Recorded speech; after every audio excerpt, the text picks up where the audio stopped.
to actually bring this site to Nepal. The factory of the future will have two employees, the man and the dog, or a woman and a dog. You can replace them anyway. The man's job will be to feed the dog, and the dog job will be to prevent the man from touching any of the automated equipment.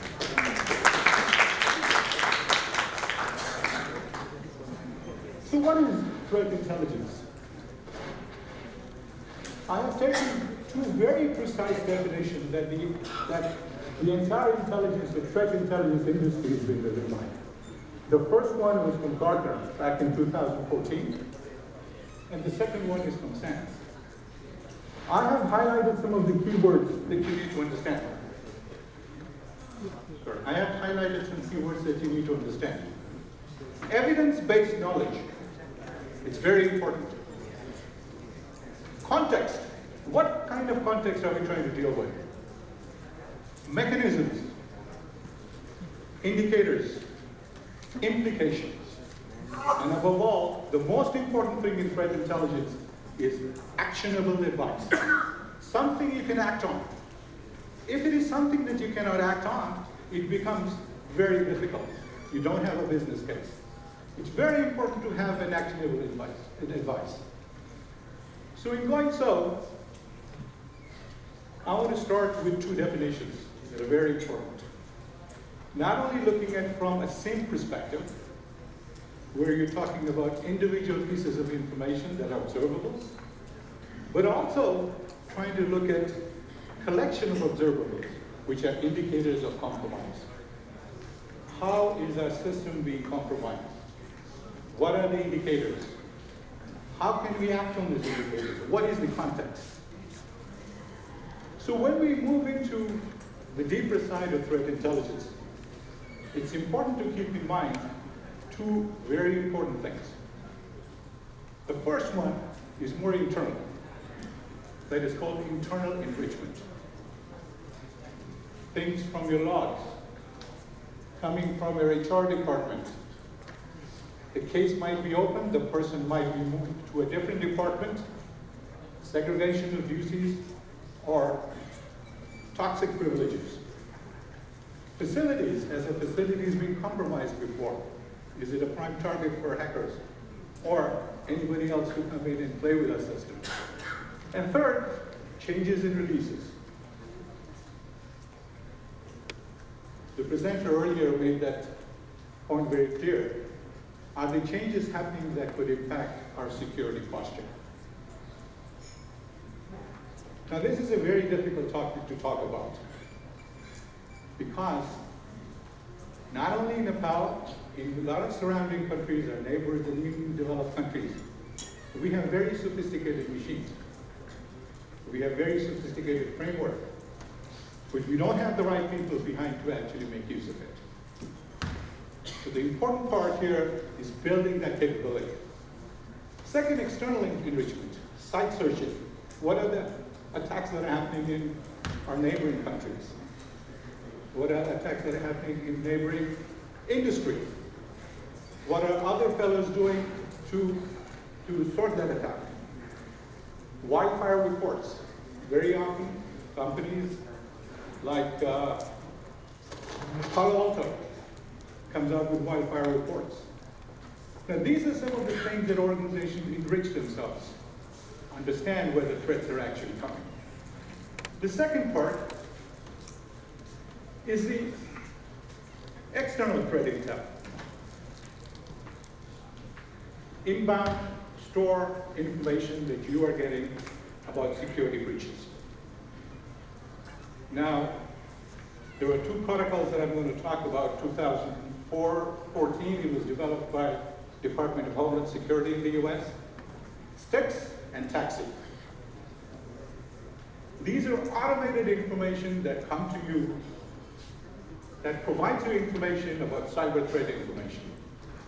And TAXI is a set of specifications for sharing private threat information. Who do we share with? How are we going to share it? And third, there are different models for that. There is a hub and spokes model. A lot of enterprise operated hub and spokes model. There is a source supply model, and there's a peer-to-peer. So these are the semantics of threat intelligence. How our security information going to be shared? Now, in early business cases, and even now to a greater extent, we are sharing security-related information like this: name, description, observables and their sightings over time, IP addresses, relatively easy, URL, relatively easy, domain, easy. When it comes to file hash, we have a lot of problems, because that's what I want to show you, because we're still at the basics, understanding what file hash is about. It's a unique identifier of a malware. So once you find the malware, what do you do with it? How do you sandbox it? How do you look at the behavioral analysis? Or the secondary stuff they do.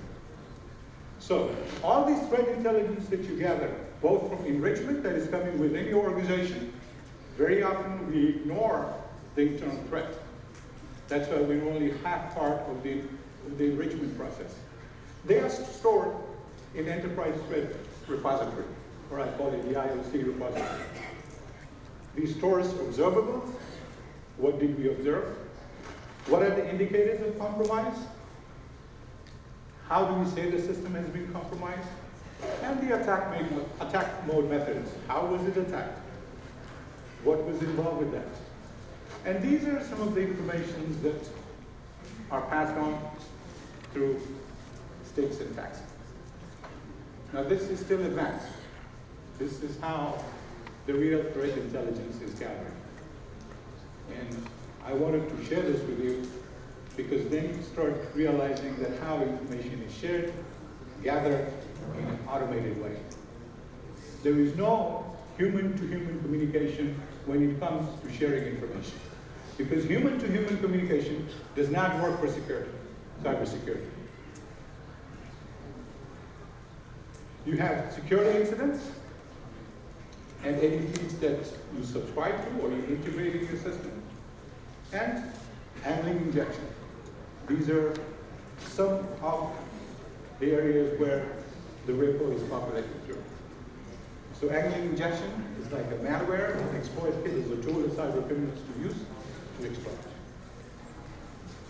Now I'm going to give you a case study of a classic bank in Nepal. I'm not going to name the bank. It's hard. Don't try to guess it. Don't try to ask me. One classic bank was attacked, infiltrated, malware. Attack is not a problem. What the problem is how the management reacted to it. Identified, this is a common IP address, 10.10.166, so you would not know. This was the hash that was gathered from the security machine. I'm not going to name the machine that you would know. And these were drivers and triggers. This is the area, lack of operation control, poor security posture of the bank, management short-sightedness, no internal enrichment. The bank knew that in order to do that, it had to get information for the system, but there was very little system information coming from the system, but they were looking more outside to say somebody attacked us. Post-recovery. The victim bank, the IT personnel and the management said, why should we share this information with other banks? They are going to laugh at us. They will think we have weak system. We don't invest in good technology.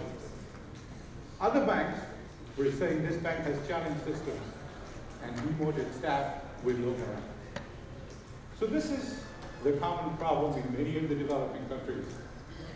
We are not sharing threat intelligence.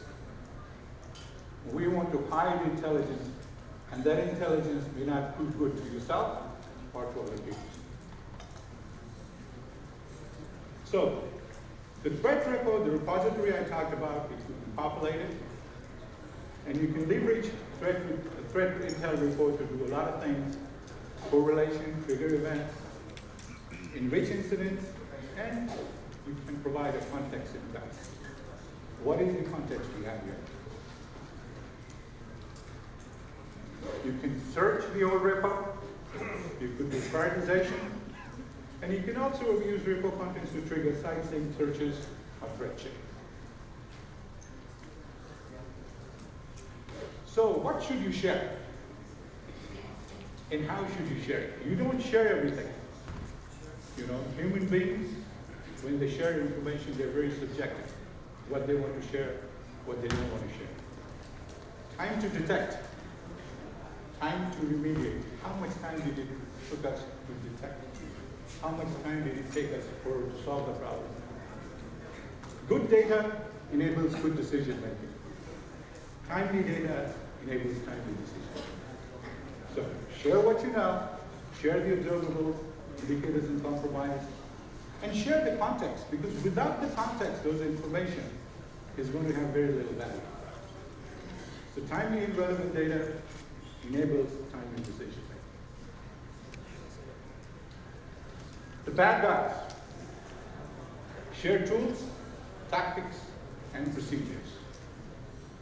The gentleman who made a presentation early on from Estonia and Russia, they have one of the very strongest groups. 7 years ago when I was studying in Estonia, the president made a comment, my best friends in my country are the hackers, because they try to save me from future attacks. Get situational understanding. Understand if you are the first or last one only seeing this. More importantly, is this an industry-specific attack? Our garment factories are the ones that are getting attacked only, or are the software companies that are the ones that are getting attacked? Or is it the bank? Or is it the financial institutions? And have others seen this kind of observables before? And how they have attracted, how they have reacted to it? Gone are the days when the network people used to talk about minimum time to repair and minimum time to observe or minimum time between service disruption. We talk about minimum time to identify and mean time to contain. How much time has it really taken for us to identify the problem? How much time has it taken us to contain the problem? So how is this sharing happening? And one of the examples I'm going to bring is from ISAC, which is Information Sharing and Analysis Center. There are a lot of other associations also that do such kinds of sharing, such as Infograd in the US. They are looking at infrastructures. There are forums, open sharing. But sharing is happening, but it's generally slow.